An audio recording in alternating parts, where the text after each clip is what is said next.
Well, Florida Governor Ron DeSantis was trying to take the politics out of the Jacksonville sheriff's race by naming Pat Ivey interim sheriff. There are those in the community who say he didn't do a very good job. Joining me on the morning show, News 4 Jax political analyst and head of the JU Public Policy Institute, Rick Mullaney. Good morning, Rick. Good morning, Bruce. So Pat Ivey is well qualified to lead the department, and kudos to choosing someone who is not going to be on the ballot August 23rd. But what did you think when the governor, in the same breath, then turns around and endorses T.K. Waters, who was standing right there on the same dais? Well, Bruce, I might separate out the running of the department versus the election, and by that, the race. And by that, I mean, in appointing Pat Ivey, the governor turned to somebody who's respected and has deep experience, who he said would provide continuity. And the 6 candidates running for sheriff all supported that appointment.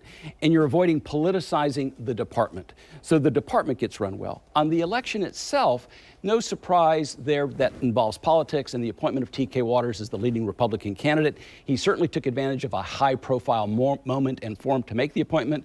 But I would separate out depoliticizing the running of the sheriff's office. Certainly you're going to get some politics in the sheriff's race.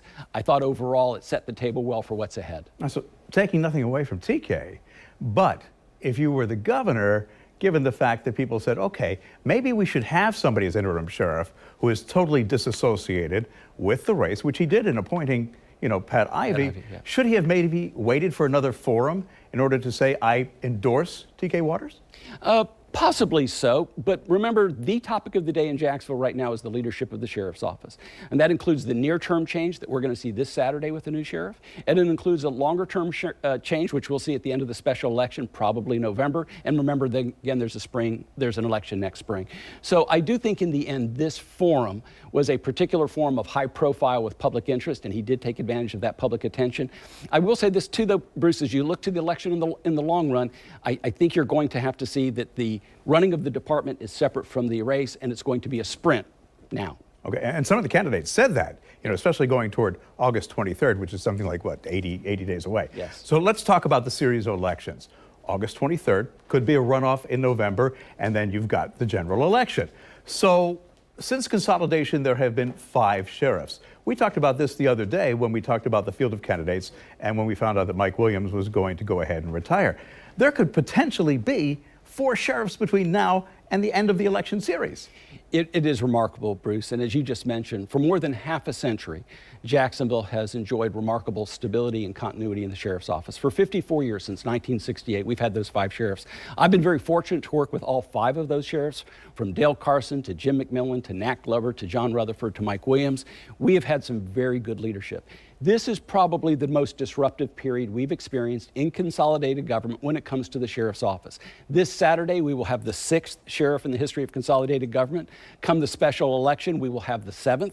I will say this, whoever wins the special election, and it's likely to go from August into a runoff in November, whoever wins that will be in the driver's seat and likely will be sheriff for the next 4 years. But then it is possible that in the spring you could have another change. So yes, for more than half a century, remarkable stability, remarkable continuity, disruption now, and there is some change in leadership both in the near term and in the long term. So as far as that disruption is concerned, for the field of 5 who want to be sheriff, how does that change the way they politic and campaign going into at least August and November? I think they realize too that it is about the special election.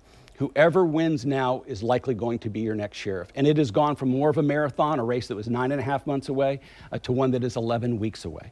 Therefore, it's a sprint to August 23rd, a focus on fundraising, building your organization, and trying to make the runoff for November. But clearly the dynamics of the race have changed. It is game on. I do think the governor's appointment has set the table well for all 6 candidates to now race towards August and then November. But whoever wins that is going to be in the driver's seat. Do you think that all 5 will survive going into August? Or do you think a couple may sit back and say, okay, there are 2 who are leading the field, at least when it comes to the amount of money raised for the campaign, and maybe at this point it might be more prudent for us to step back and take a back seat? Clearly 2 have the big fundraising edge. We're talking T.K. Waters and Lakeisha Burton. Those 2, one a Republican, one a Democrat, they are the leading contenders. But there are some other strong candidates. I expect the majority of those 6, if not all of them, to run.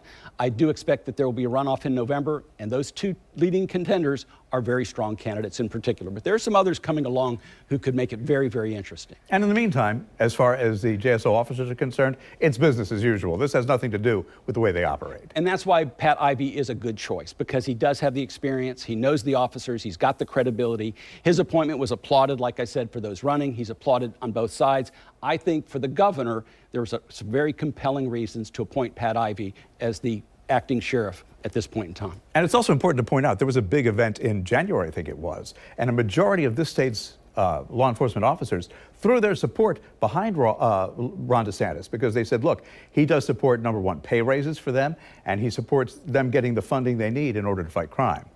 There's no doubt that the governor is very popular with law enforcement. There's no doubt that his endorsement carries great weight, which he did yesterday. For TK Waters, it was a good day.